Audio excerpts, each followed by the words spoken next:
Birsa Munda was born in the mid 1870s, the son of a poor father. He grew up around the forest of Bohonda, grazing sheep, playing the flute, and dancing in the local akhada. Forced by poverty, his father had to move from place to place looking for work. As an adolescent, Birsa heard tales of the Munda uprisings of the past and saw the Sirdars, that means leaders of the community, uprising the people of revolt.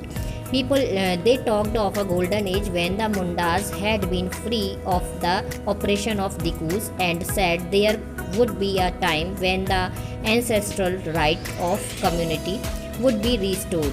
They saw themselves as the descendants of the original settlers of the region, fighting for their land, mulk ki ladai, reminding people of the need to win back their kingdom. तो जो बिरसा मुंडा थे वो मुंडा जनजाति के थे। 1870s में उनका जन्म हुआ। वो एक गरीब परिवार से थे और बोहांडा के फॉरेस्ट जो थे वहाँ पर उनका जीवन यापन होता था।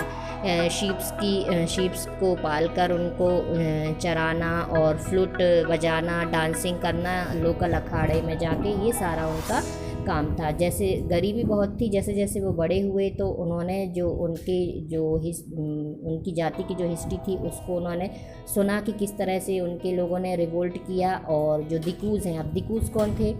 जो लोग उनकी जनजाति को नहीं होते थे और उनकी जनजाति से दूसरे जो ट्रेडर्स हो गए या बीच के जो लोग थे जो कि आकर के उनसे काम करवाते थे, वो सारे लोगों को वो दिकूज़ कहते थे।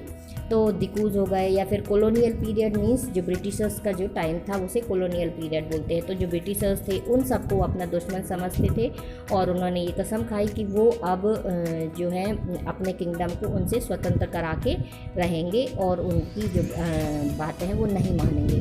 तो बिरसा ने अपने आप को एक संत घोषित कर दिया और उन्होंने बोला कि हम जो है वो वैष्णव प्रीचर को फॉलो करेंगे। और इसके बाद उन्होंने अब बताया कि हाँ, जो हमें वो आपको धीरे धीरे करके इस जो मानवीयता और जो आप तनाव भरी ज़िंदगी को जी रहे हैं उससे हम मुक्ति दिलाएंगे।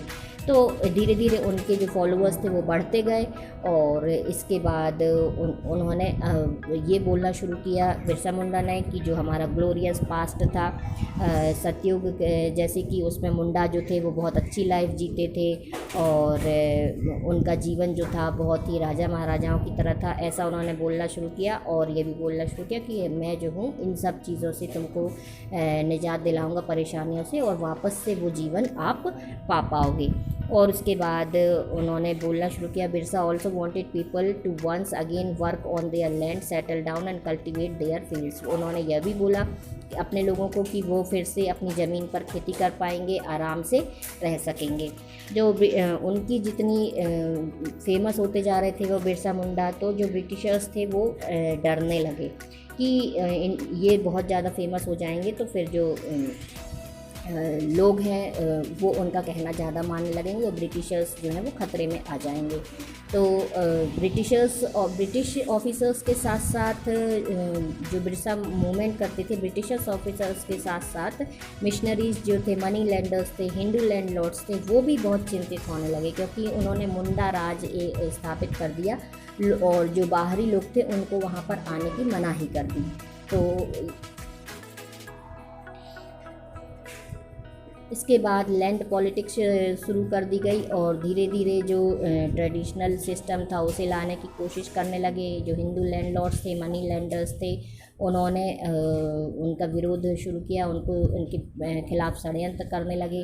तो इस तरह से धीरे धीरे ब्रिटिशर्स के साथ मिल करके फिर उन्होंने क्या किया, 1895 में बहुत सारे दंगे वगैरह करवा दिए और सारा दोष बिरसा पर डाल दिया गया। फिर बिरसा को 1895 में अरेस्ट कर लिया गया और 2 इयर्स के लिए उनको जेल में भेज दिया गया। 1897 में जब वो छूट कर आए तो फिर उन्होंने बहुत बड़ा सपोर्ट मिला लोगों का और उन्होंने फिर बहुत ही ज़्यादा विरोध किया और उन्होंने अपना एक सिंबल भी बनाया। और दिकू जो थे, मतलब कि जो उनकी जाति से रिलेटेड नहीं थे और जो उन लोगों के फेवर में नहीं होते थे, बाहरी लोग थे वो, और जो यूरोपियन पावर थी उनका उन्होंने जमकर विरोध किया। बाद में, और उन्होंने अपना एक बिरसा राज बनाया है, बिरसा फ्लैग बनाया है। 1900 में बिरसा की जो है वो कोलेरा से डेथ हो गई। हालांकि उनका जो मूवमेंट था वो चलता रहा, लेकिन वो टू वेज में कन्वर्ट हो गया।